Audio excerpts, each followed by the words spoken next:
사무엘상 8장 10절에서 22절 말씀, 살아계신 하나님의 말씀입니다. 믿음으로 또 사모함으로 우리 한 마음으로 같이 잘 받으면 좋겠습니다. 제가 봉독하겠습니다. 사무엘이 왕을 요구하는 백성에게 여호와의 모든 말씀을 말하여 이르되 너희를 다스릴 왕의 제도는 이러하니라.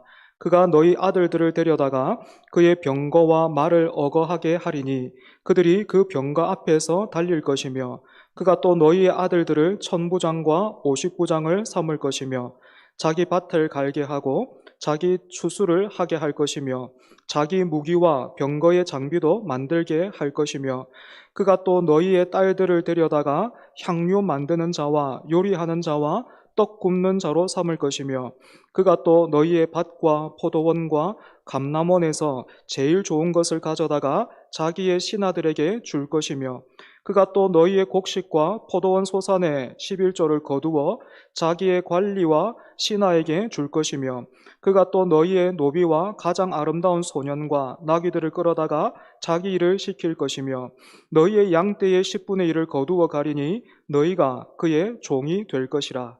그날에 너희는 너희가 택한 왕으로 말미암아 부르짖되 그날에 여호와께서 너희에게 응답하지 아니하시리라 하니 백성이 사무엘의 말 듣기를 거절하여 이르되 아니로소이다. 우리 왕이 있어야 하리니 우리도 다른 나라들 같이 되어 우리의 왕이 우리를 다스리며 우리 앞에 나가서 우리의 싸움을 싸워야 할 것이니이다 하는지라.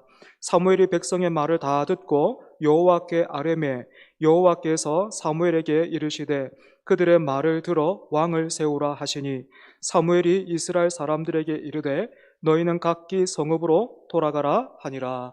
아멘. 오늘은 명절을 맞이해서 우리 교육자들이 특별한 순서를 좀 기회를 얻었습니다.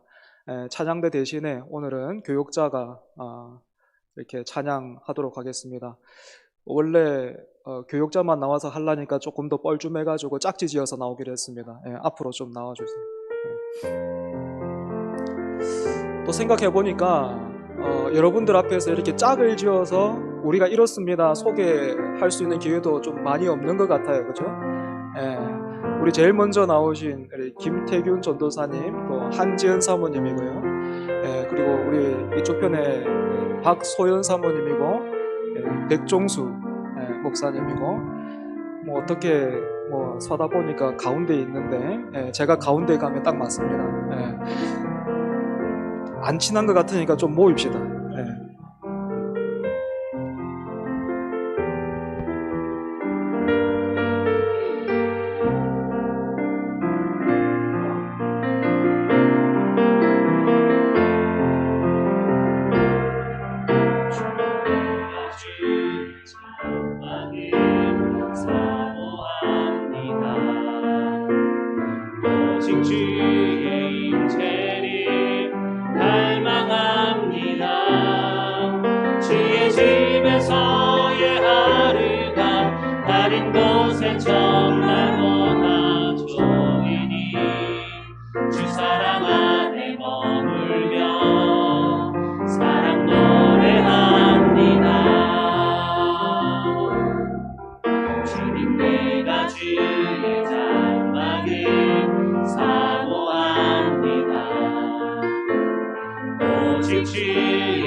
나의 평생에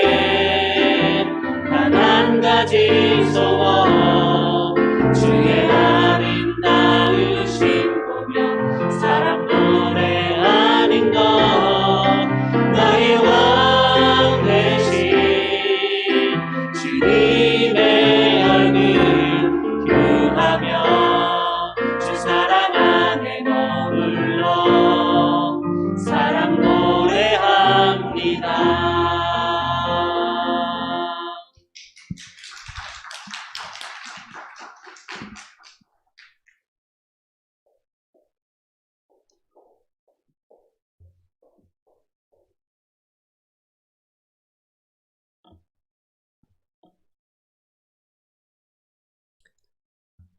벌써 한 5년 정도 지난 것 같아요. 첫째가 초등학교에 입학하고 나서 학교에서 발간한 소식지를 가지고 왔는데 거기에서 설문조사를 하나 본 기억이 납니다.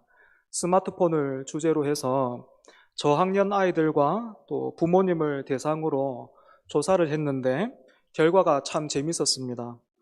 정확한 수치는 기억이 나지 않지만 아이들 중에 대략 7, 80% 정도 되는 아이들은 나는 스마트폰을 잘 통제할 수 있다. 그러니 믿어달라. 뭐 그런 쪽이었고 부모님은 반대로 한 7, 80% 정도 되는 부모님들은 그렇지 않다. 그렇게 답을 한 것입니다.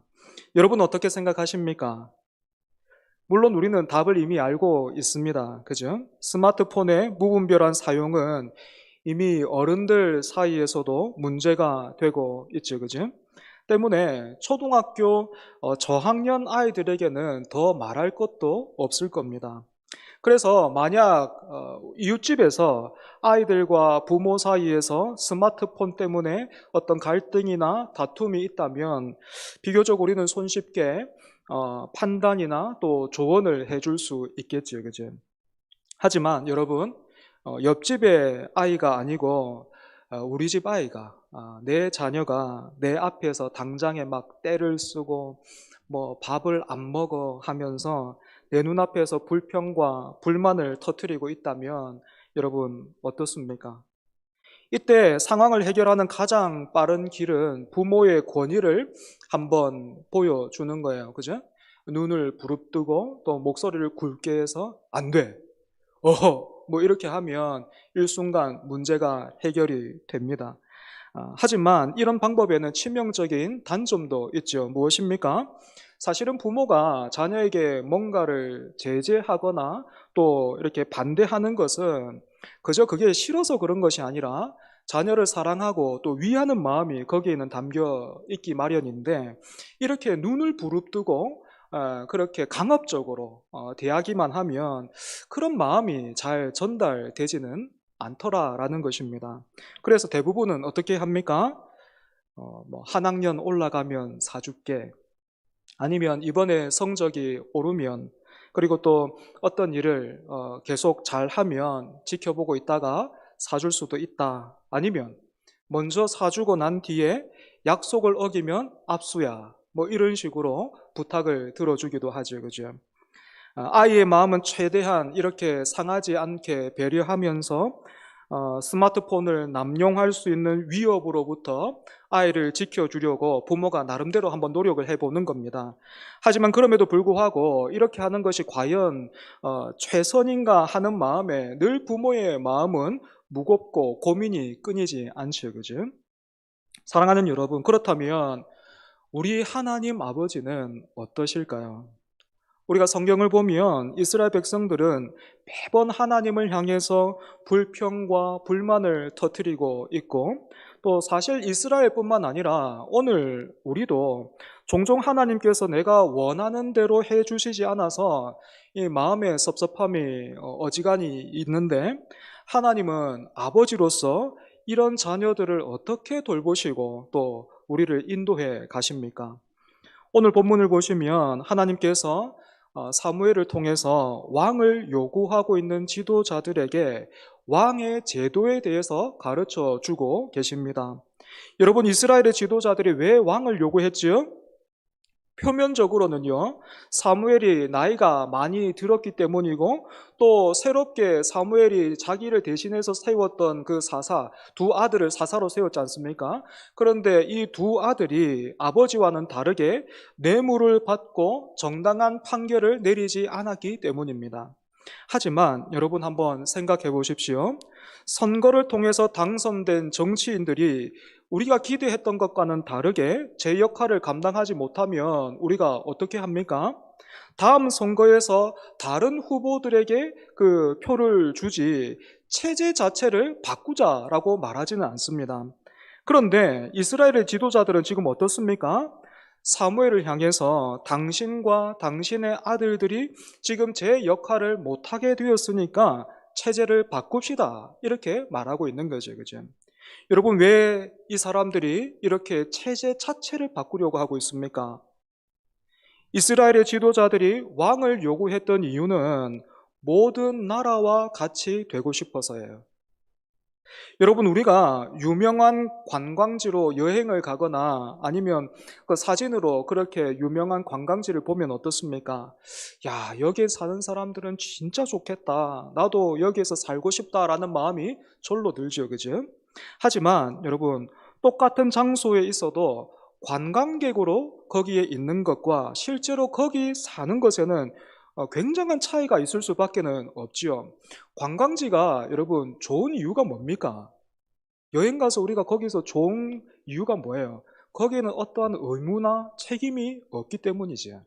우리는 가서 거기서 좋은 것만 누리고 오면 되는 거잖아요. 그죠? 하지만 실제로 거기서 사는 분들은 어떻습니까? 관광객처럼 거기에서 뭐 마냥 좋은 것을 누리기만 하는 사람들은 아니지 않습니까? 그죠? 유명한 관광지에 살고 있는 분들도 다른 사람들처럼 살아가면서 만나는 모든 어려움들을 그곳에서 똑같이 겪으면서 살고 있습니다. 하지만 사람들은 쉽게 행복하고 평온해 보이는 어떤 그런 화면, 사진만 보게 되는 거예요. 마찬가지로 이스라엘 백성들이 왕을 요구하고 있는 것은 왕의 제도를 사진으로만 보면서 흐뭇해하고 있는 것과 비슷하다 말할 수 있습니다. 왕들이 세운 높고 강한 성벽과 또 화려한 건물들을 보면서 실제로 그 일들을 위해서 동원되고 또 희생된 사람들이 있다라는 것은 생각하지도 못한 채 우와 좋겠다. 우리도 이렇게 저렇게 한번 살아보고 싶다. 이렇게 말하고 있는 거죠. 때문에 하나님은 사무엘을 통해서 지금 이스라엘 백성들이 구하고 있는 다른 나라들처럼 되는 것이 어떤 삶인지, 무엇인지, 그래서 결국에는 그 결과가 어떻게 될지, 그것을 하나하나 지금 말씀해 주시는 겁니다. 먼저 11절부터 13절 보시면, 왕이 세워지게 되면 왕이 백성들의 아들과 딸들을 데려다가 자신의 필요와 영광을 위해서 부릴 것이다. 그렇게 말씀하셨습니다. 이스라엘 백성들은 왕을 세우기만 하면 그 왕이 자신들을 위해서 싸워주고 일해주고 뭐 이럴 것으로 기대했지만 사실은 반대라는 겁니다. 여기에는요, 여러분, 다윗도 예외일 수가 없었죠. 그죠? 다윗이 어떤 일까지 했습니까? 충성스러운 장수 중에 하나였던 그 우리아의 아내를 자신의 정욕의 그 도구로 대했지 않습니까? 그리고 남편이었던 그 우리아는 어떻게 했습니까? 자기 힘과 권력을 가지고 전쟁터에서 교묘하게 전사하도록 그렇게 일을 꾸몄잖아요. 그죠? 두 번째로 14절에서 17절 보시면 왕이 토지의 소산을 비롯해서 모든 좋은 것을 자신을 위해서, 백성들을 위해서가 아니고 자신들을 위해서 취할 것이다. 그렇게 말씀하셨습니다. 실제로 북이스라엘의 아합이라는 왕은 나봇이라는 사람이 가지고 있던 그 포도원을 자기가 가지고 싶어 했어요. 하지만 나봇이 이 포도원은 하나님께서 우리 조상에게 주신 유산이기 때문에 절대로 팔 수가 없습니다. 이렇게 거절하자 아합이 어떻게 했습니까? 이세벨을 앞세워서, 아내였던 이세벨을 앞세워서 나봇을 죽이고 포도원을 빼앗아 갔잖아요. 여러분, 이처럼 왕의 제도가 이스라엘이 보고 듣기에는 좋아 보였지만 그 실체는 어떻습니까? 아합 하면 성경에서 나쁜 왕의 대명사인데 이런 나쁜 왕은 물론이고 다윗 같은 그 선한 왕도 하나님이 이스라엘을 사랑하시고 돌보시는 것보다 더 이스라엘 백성들을 사랑할 수 없고 선한 길로 인도해 줄 수 없었던 겁니다. 때문에 여러분, 지금 이스라엘 백성들이, 이 지도자들이 하나님 앞에서 왕을 지금 달라고 다른 나라들처럼 되고 싶다고 구하고 있는데 이 일의 끝이 어떻게 되는 겁니까? 17절 마지막 구절을 보시면 하나님이 이렇게 말하고 있어요. 그 결과에 대해서 너희가 그의 종이 될 것이다, 그렇게 말씀하고 계십니다. 7, 80%의 초등학생들이 나는 스마트폰을 통제할 수 있다, 그렇게 스스로 믿고 있지만 실제로는 많은 아이들이 스마트폰에서 벗어나지 못하고 있는 것처럼 이스라엘 백성들도 왕을 세우기만 하면 그 왕이 자신들을 위해주고 수고하고 애를 써줄 것이다, 그렇게 기대하고 있지만 사실은 그것이 아니고 오히려 너희가 그의 종이 될 것이다, 하나님께서 말씀하신 것입니다.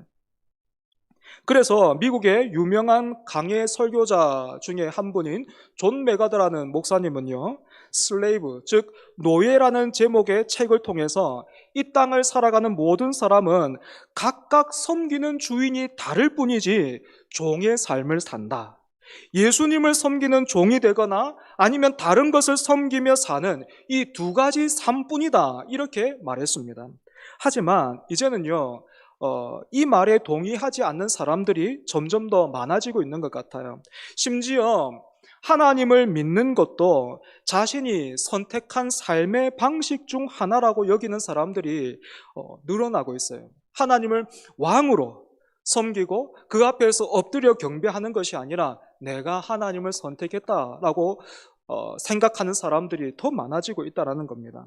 하지만 여러분, 망망대해에 혼자서 떠다니면서 나는 그 어디에도 속해 있지 않기 때문에 나는 지금 자유를 누리고 있다라고 외치고 있는 사람이 있다고 여러분 한번 상상해 보십시오.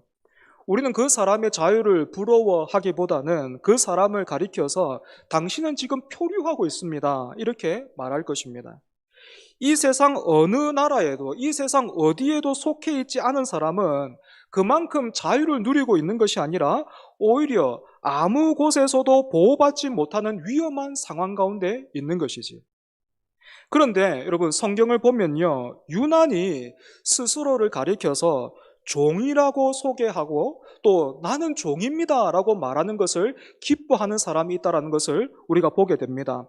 신약에서 우리가 만나는 그 사도 바울, 이 바울이라는 사람이 대표적인데, 여러분, 바울이 기록한 서신서들을 보면 항상 그 서신서, 그 편지를 어떤 말로 시작하고 있습니까? 자신을 어떻게 소개하고 밝히고 있습니까? 내가 목사인데, 내가 사도인데, 이런 다른 어떤 것을 소개하는 것이 아니라 사도 바울은요, 항상 자신을 가리켜서 나는 그리스도의 종입니다, 그렇게 말하고 있어요. 그리스도의 노예라는 말입니다. 여러분, 이처럼 예수 그리스도께 자신의 모든 것을 들여서 예수님께 속한 종이 무엇을, 그리고 어떤 능력을 누리게 되는지, 경험하게 되는지 여러분 알고 계십니까? 빌립보서 4장 12절에서 13절 말씀 우리 같이 한번 읽어보겠습니다. 화면 참고하셔서 함께 읽습니다. 시작. 내가 궁핍함으로 말하는 것이 아니니라. 죄송합니다. 같이 있습니다. 시작. 나는 비천에 처할 줄도 알고 풍부에 처할 줄도 알아. 모든 일 곧 배부름과 배고픔과 풍부와 궁핍에도 처할 줄 아는 일체의 비결을 배웠노라. 내게 능력 주시는 자 안에서 내가 모든 것을 할 수 있느니라. 아멘. 여러분 잘 아시듯이 이 빌립보서 말씀은 바울이 감옥에서 기록한 편지지요, 그죠? 그런데 감옥에 갇힌 사람의 여러분 고백이 어떻습니까? 모든 것을 할 수 있느니라. 내게 능력 주시는 자 안에서 내가 할 수 있느니라. 내 인생은 망했다가 아니고 지금도 나를 붙들고 계시는 그 은혜로 인해서 하나님께서 허락하시면, 하나님께서 맡겨만 주시면 내가 할 수 있습니다 라고 말하고 있어요. 여러분, 사사가 다스리던 제도에서 왕이 다스리게 되면 이런 자유와 능력이 따라오게 되는 것이 아니라 하나님의 백성이요 예수 그리스도의 종으로서 하나님을 닮아가고 예수 그리스도를 따라갈 때에만 이런 자유와 능력이 임하는 것입니다. 하지만 오늘 본문에서 이스라엘의 지도자들은 어떻습니까? 하나님이 아닌 다른 것의 종이 되기를 원하고 있습니다.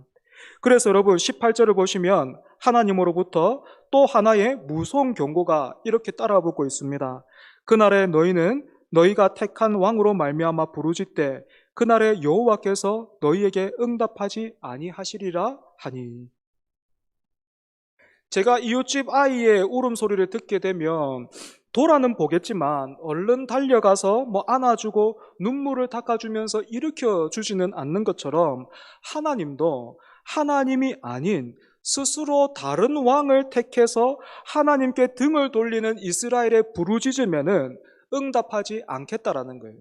쉽게 말해서 마트에서 아이들이 원하는 장난감 사주지 않는다고 막 이렇게 고집을 부리고 있는데 그 고집을 꺾다가 말로는 안 되니까 이제 부모가 이제 엄마 아빠 간다, 집에 간다, 너는 알아서 해, 이렇게 지금 하나님이 말씀하신 거예요. 여러분, 그러면 어떻게 해야 됩니까? 입은 이만큼 나와도 어때요?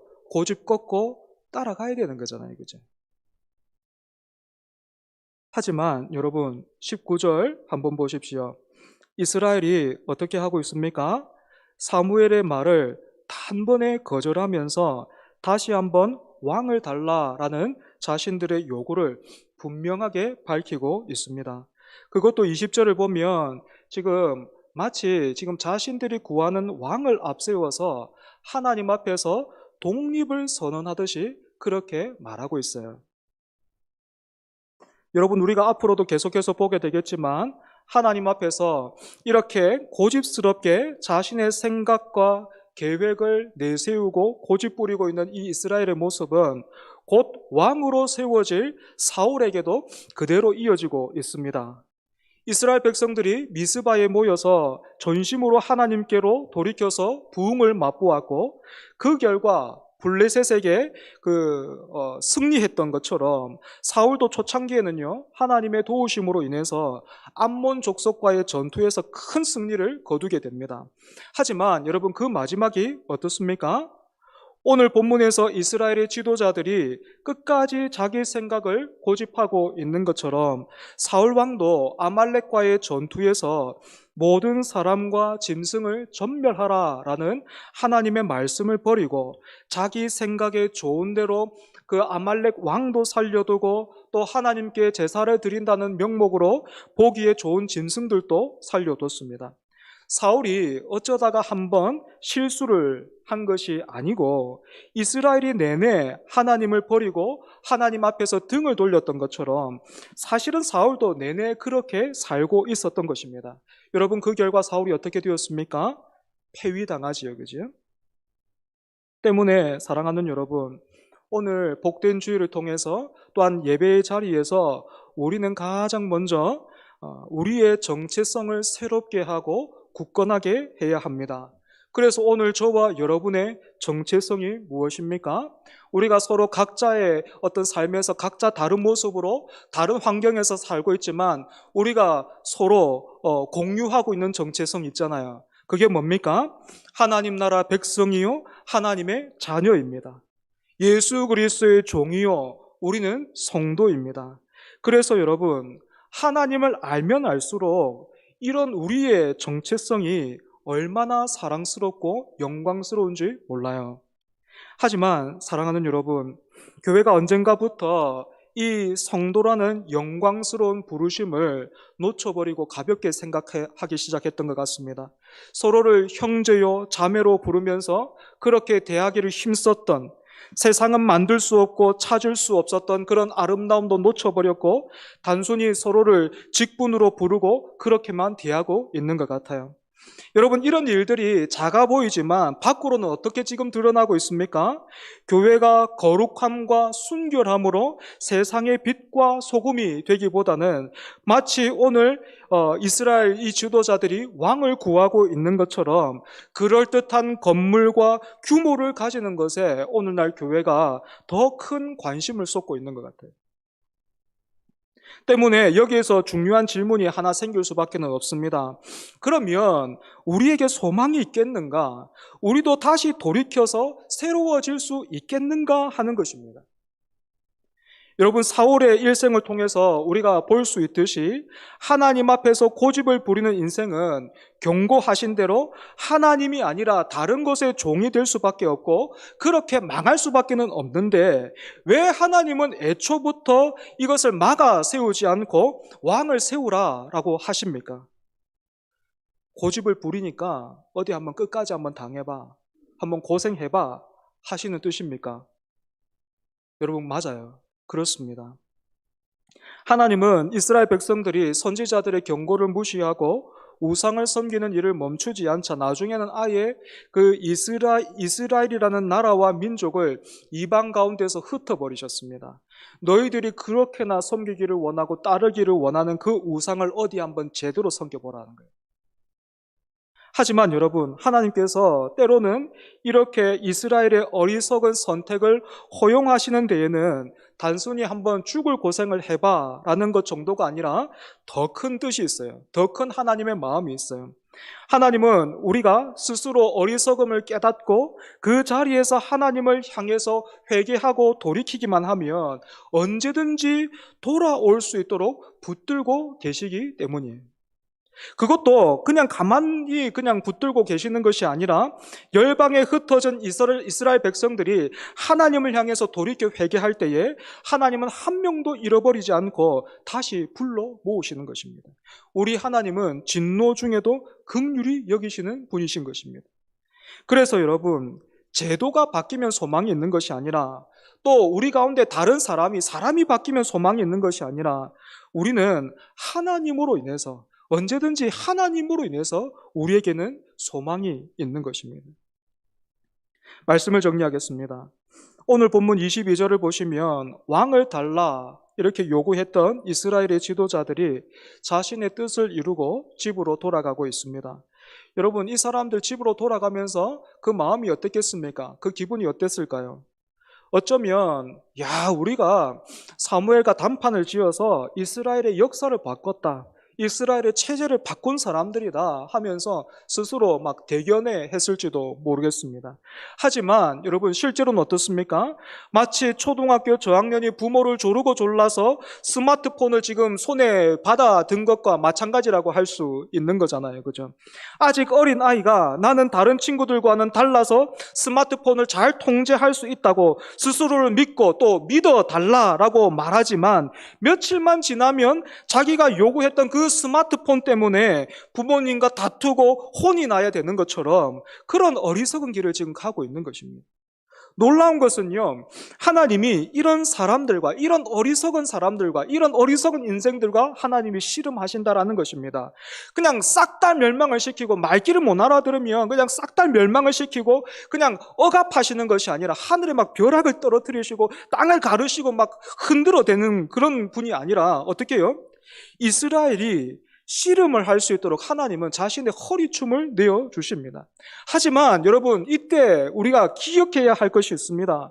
우리가 그렇게 하나님께서 우리에게 허리춤을 내어주시기 때문에 우리가 하나님과 씨름할 수 있게 되지만, 기도의 자리에서 우리가 이스라엘 백성들처럼 지금 왕을 주십시오, 나도 다른 나라처럼 살고 싶습니다 하면서 하나님과 그렇게 씨름을 할 수 있는 그런 자리에까지 하나님이 우리를 부르시지만, 그때 기억해야 될 게 있단 말입니다.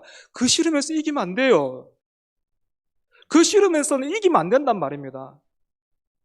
그 씨름에서 허리춤을 내어주시는 그 하나님 앞에서 우리는 무릎을 꿇어야 합니다. 우리에게 허리춤을 내어주신 분은 어쩌면 우리가 이길 수도 있는 분이 아니라 왕 중의 왕이시요 영광스러운 하나님이십니다. 그래서 여러분의 신앙생활이 어떻게 하든지 하나님의 그 허리춤을 잡고 막 흔들어서 하나님 지금입니다. 하나님 모든 나라처럼 다른 사람들처럼 좀 되게 해주십시오. 저 사람들이 나한테 좀 말하는 것 봐요. 당신이 네가 하나님의 아들이거든. 돌로 떡을 만들어 먹어라. 하나님을 믿는데 네 모양이 왜 이러냐? 말하지 않습니까? 하나님 좀 주십시오. 여러분, 그렇게 하나님 허리춤 붙들고 씨름하는 것이 아니라 가장 먼저 여러분들이 하나님 앞에 무릎 꿇게 되기를 원합니다. 왕이신 하나님 앞에, 왕이신 예수 그리스도 앞에 무릎 꿇게 되기를 바라요.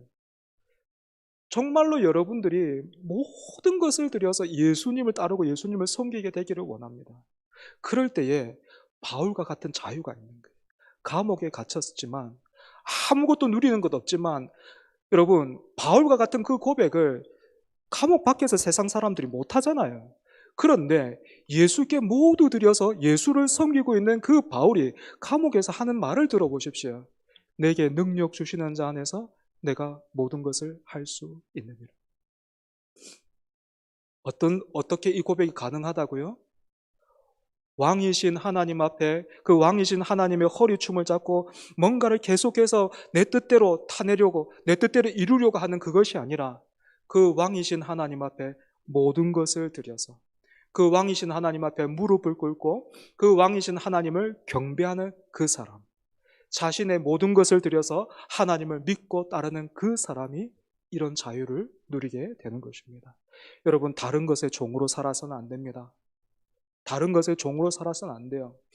여러분, 하나님이 우리가 기도하는 대로 안 들어주셔서 때로는 얼마나 감사한지 몰라요. 그랬으면 저는 이미 벌써 다른 것의 종이 되었을 거예요. 하지만 하나님이 여기까지 우리를 어떻게 인도해 오셨습니까? 생각대로 된 건 하나도 없지만 예배 자리에 오게 했잖아요. 말씀을 듣게 하고 있잖아요. 그죠? 하나님이 엎드리라 하시잖아요. 그 말씀에 반응할 수 있는 저와 여러분 되기를 바랍니다. 말씀을 기억하면서 우리 같이 찬송으로 기도하는 마음으로 같이 찬송하겠습니다.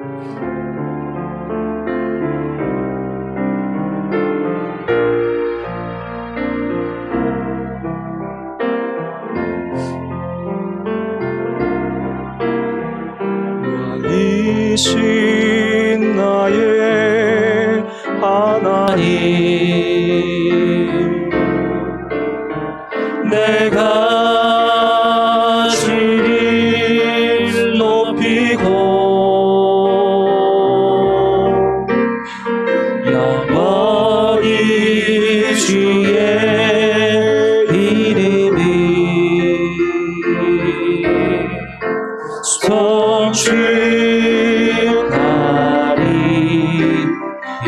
성취하리이다. 다시 한번 왕이신 나의 하나님, 왕이신 나의 하나님,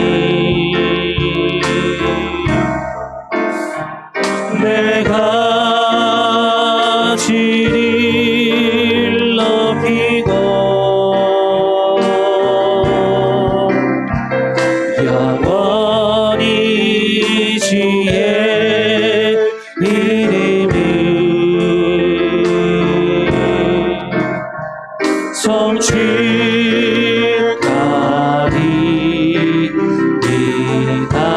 왕이신 나의 하나님, 왕이신 나의 하나님, 내가 주를 높이고 영원히 주의 이름이 성취하리이다.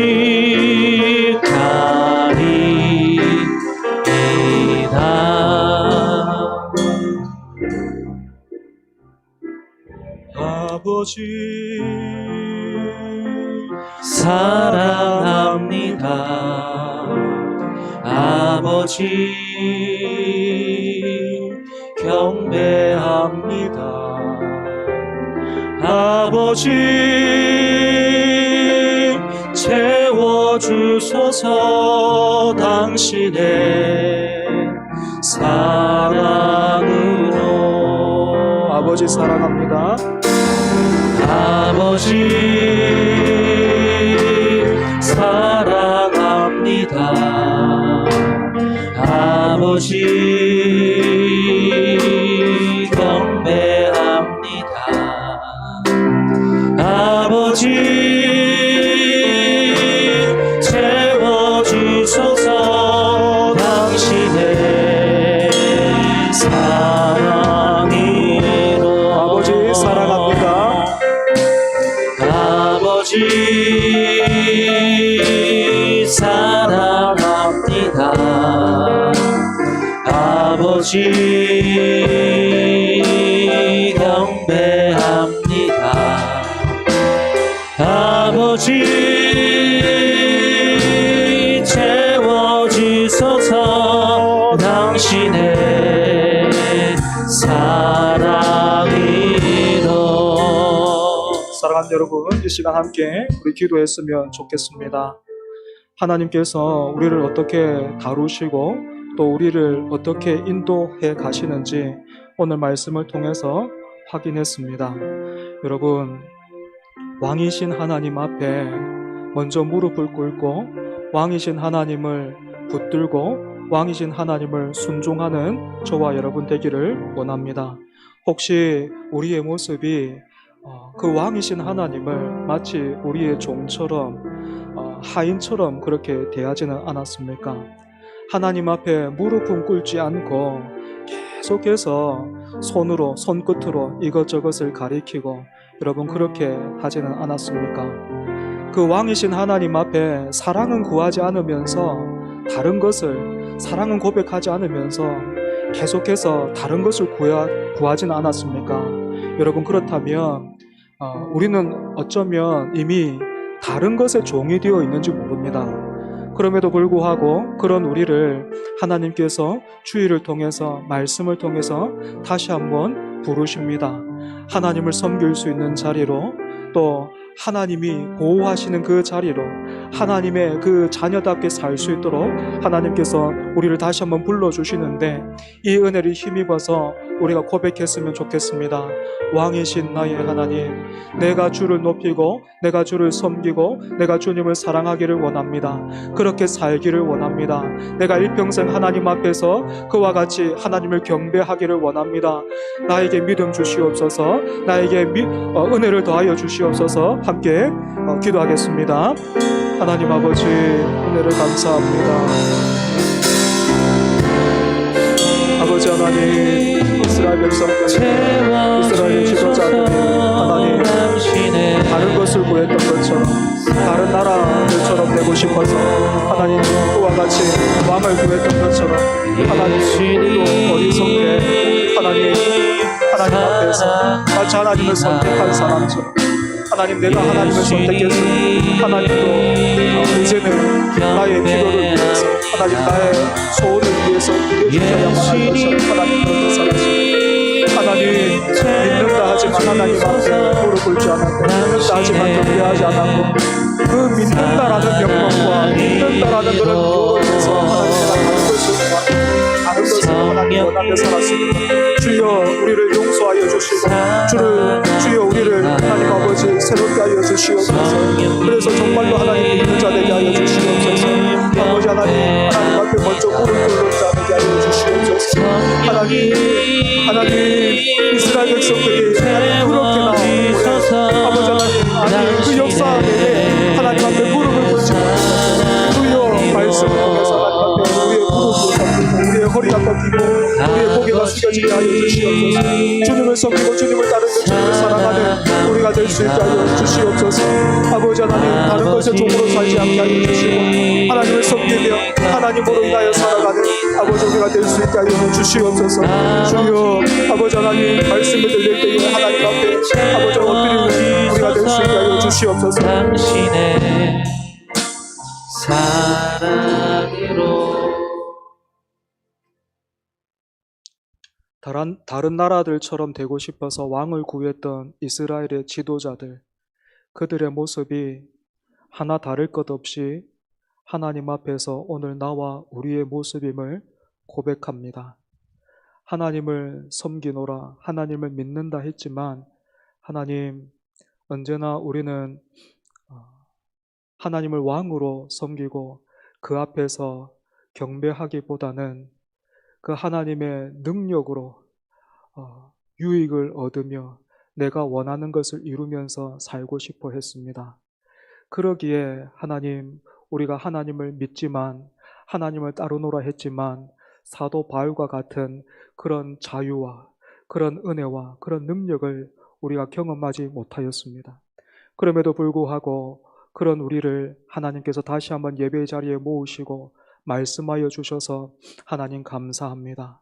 하나님께서 하나님의 그 허리춤을 내어주시면서 여기를 잡으라 하실 때에 하나님 그 허리춤을 잡고 끝까지 용을 쓰고 끝까지 내가 생각한 대로 하나님을 끌고 다니려고 하지 말게 하여 주시고 이제는 그 앞에 무릎을 꿇게 하여 주시옵소서. 하나님이 왕이십니다. 하나님이 참으로 선하십니다. 하나님이 우리를 정말로 살게 하십니다. 우리가 하나님만을 섬깁니다 하고 하나님만을 경배할 수 있는 우리 모두가 되게 하여 주시옵소서. 그래서 하나님, 우리가 하나님을 믿음으로 우리가 스스로 다른 것으로 치장하려고 하는 것이 아니라 그 하나님의 크심을 알기에 하나님의 자녀로 부르신 그 자리 또한 영광스럽다는 것을 더 많이 깨달아 알고 누리는 우리 모두가 되게 하여 주시옵소서. 예수님 이름으로 기도합니다. 아멘.